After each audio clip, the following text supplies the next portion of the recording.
element about what it means to be a student that actually has a purpose, a focus, and a passion about something. So I need y'all truly keyed in, because you too can be standing before your peers or former peers to actually use your influence, because it's about recognizing that we actually all have an impact. And this is something that's tied to me that's going to be doing at school. He goes to Prairie View A&M University. Without further ado, please welcome Mr. Xante Wallace. All right, he's coming forward. And man, you hear me playing by, you like GQ Smooth, dude. I feel like underdressed by introducing you, for real. I mean, I think all right, appreciate you, man. Okay, all right, you need the mic? Now, can y'all hear me? Yeah. All right, y'all, first of all, I want to thank y'all for being here. My name is Xante Wallace. I want to talk to y'all about why minorities should enter the STEM field. Now, minorities is representing the blacks, Hispanics, and Asians, the underrepresented groups. All right, now I am representing the Altus Foundation. All right, the Altus Foundation is basically a multifaceted healthcare network that provides everything from cancer treatment to pharmaceuticals, home treatment, emergency services, etc. It is a 501c3 foundation that exists to serve as the philanthropic arm of healthcare. Also, we provide free services like MRIs, CAT scans, financial assistance. We have an adopted giving time program, and we like to engage in the community like I am doing now. If you have any more information, just go to the altusfoundation.org or the altushealthsystem.com. So let me ask y'all. Y'all know what STEM stands for? Now, I'm not talking about stem cell. All right, don't get it twisted. Y'all know what STEM stands for? Nobody? Can someone try to give a guess? Science, technology, engineering, mathematics. Come here. Come here. What's your name? Ronald. Ronald? You interested in STEM?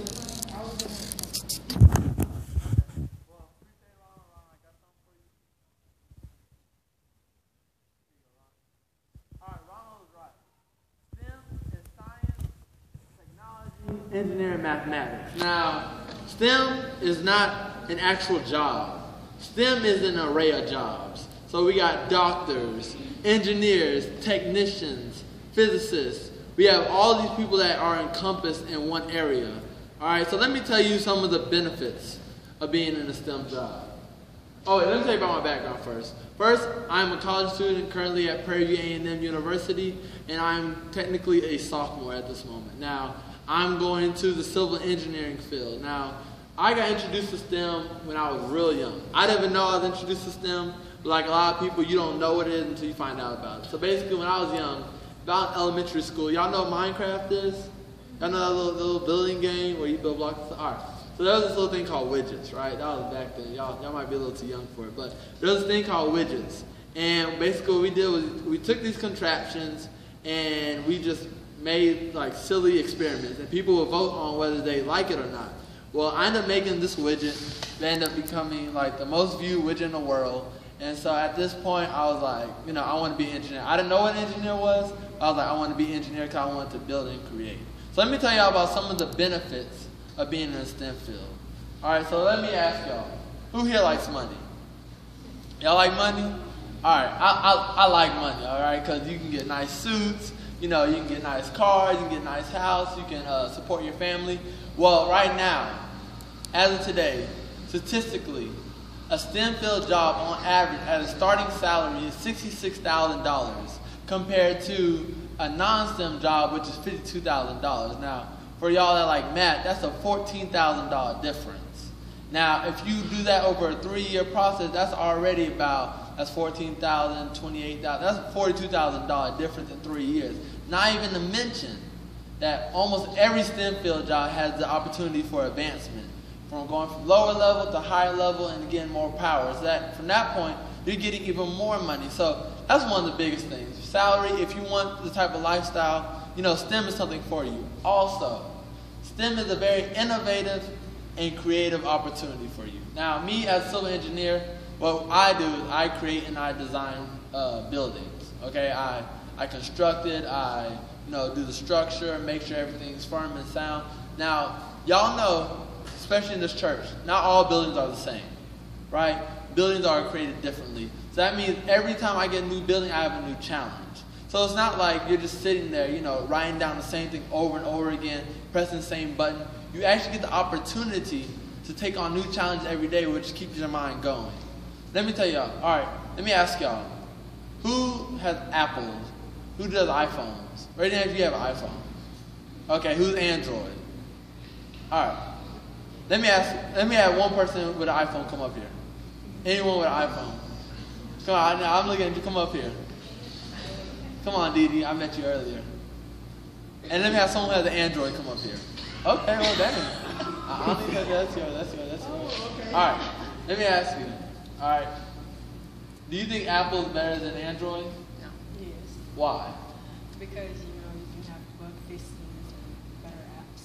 All right, you got better apps. All right, since you came in here so happily, tell me why Android is better than Apple. Well, I don't like iPhones. Because they have way better apps and they work with the technology that's going on now. They don't just die on you. They don't break easily like iPhones do.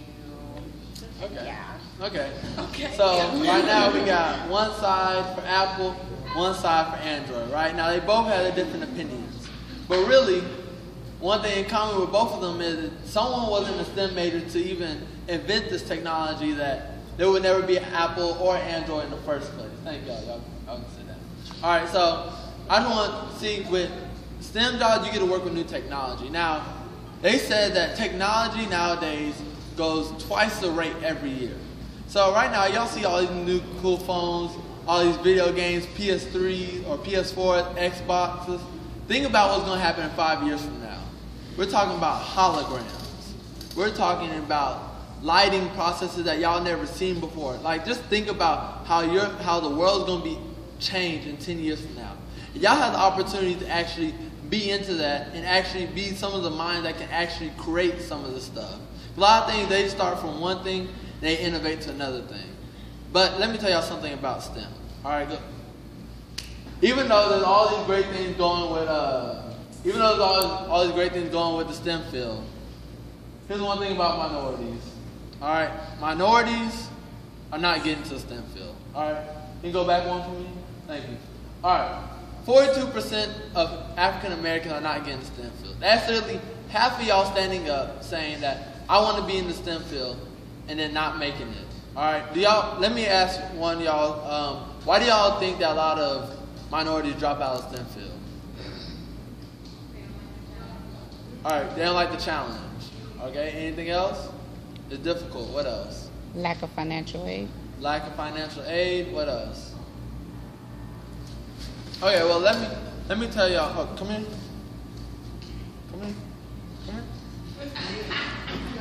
All right, so let me give y'all why I think minorities don't want to get in the STEM field. One thing is, I got some for you. You cold? There you go. Let me get the good on. Thank you. All right. She's gonna take that on now. All right. I'm gonna tell you why I think minorities don't want to get in the STEM field. One is we don't have confidence in ourselves. Okay. A lot of times, whenever we hear STEM field, we think of math, we think of science. We automatically say we hate it, and we don't even want to try it. At that point, we're deterred from the STEM field, and we don't want to get in. Another thing is a lot of us don't even know what STEM field is. We haven't been introduced to the opportunity of STEM. And third thing is that we're just not prepared. Okay, one thing about STEM is it's not something that you just turn on and off like a light switch. STEM is something that you start at an early age and get better at. Just like, who plays sports? All right, what sport do you play? All right, who's your favorite player? Adrian Peterson. All right, did Adrian Peterson become Adrian Peterson in one day? All right, what does he have to do? Did I get it wrong? All right, so does Adrian Peterson become Adrian Peterson in one day, or does he have to work at it? He gets better and better. Same thing with anything you do in your life. You just got to be dedicated to it, all right? You start from the lower levels, and you'll get work, and you'll do better and better and better. You start off with the small maths, then you get to the higher maths. Start with the small sciences, you get to the bigger sciences. It is something that you literally have to put your mind to.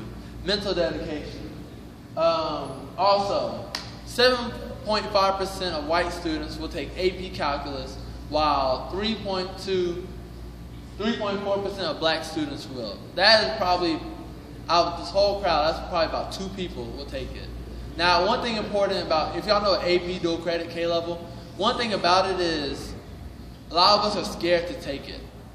When really, it's not that hard, all right? It is something that you work on day after and day after. See, I have a lot of people in college, a lot of friends that didn't take these type of classes, so when they get to college, they're not ready for that college level experience. But if you start early, you can get there, all right? So, how to prepare for a STEM career, okay? If you're interested in a STEM career, one thing you gotta do, you gotta mentally prepare yourself, okay? You have to be ready for the workload. But also, you have to feel that you're confident in yourself, just like anything. If you like dressing, you're confident in dressing, you're gonna go out and dress, okay? If you feel like you're gonna drop 30 points in a basketball game, sure, you might drop 30 points in the basketball game. You gotta be confident in yourself, especially as a minority. Okay, a lot of minorities just don't feel that they're confident enough. And big thing, huge thing, find what you like.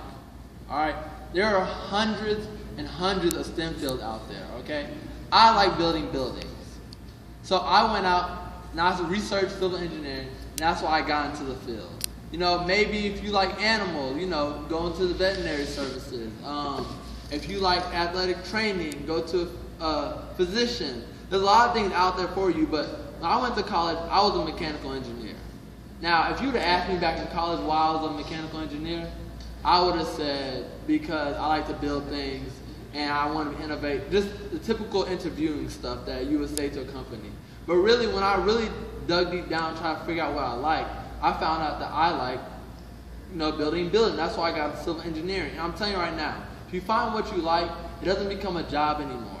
It just becomes a passion, something that you like to do. So now you're getting money, you know, top dollar money for something that you like to do while you're still using your mind and innovating. It's literally a win-win situation if you choose to do it. All right? Now, here's the benefits of being a minority. All right? I mean, obviously I'm black, right? I go to HBCU, which is Prairie View. The same companies that go to the Texas A&Ms and UT come to Prairie View literally to recruit people like me. Like, they actually come to me asking me, what do I like? What can I offer them? Because right now, companies are trying to diversify. And the ability to have minority is something that companies are really trying to look for, so they actually come to y'all. So it's not that, you know, you're trying to find something, you know, trying to, you know, scratch and nail and claw for this company. These companies actually come to you. But they want people that are dedicated. But they find the dedication. They will give you the opportunity. You get internships. Internships, you earn like $25 an hour before you even work the job. So you're already using your mind and getting money before you even work the job. And then you can actually put your work into practice. It's things that like this that a lot of minorities don't know, which could propel them to that successful career that they really want to have. All right, my favorite quote. In time of peace, prepare for war. All right, can anyone give their interpretation of this quote? Anyone? Don't ever be comfortable in just one situation, like always prepare for something to happen, whether it's good or bad. I like that. Come.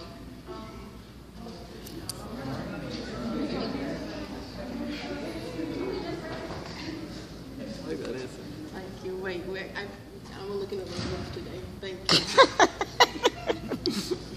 Okay, in times of peace, prepare for war. All right, so this is what this quote means to me. All right, in college, it's like war.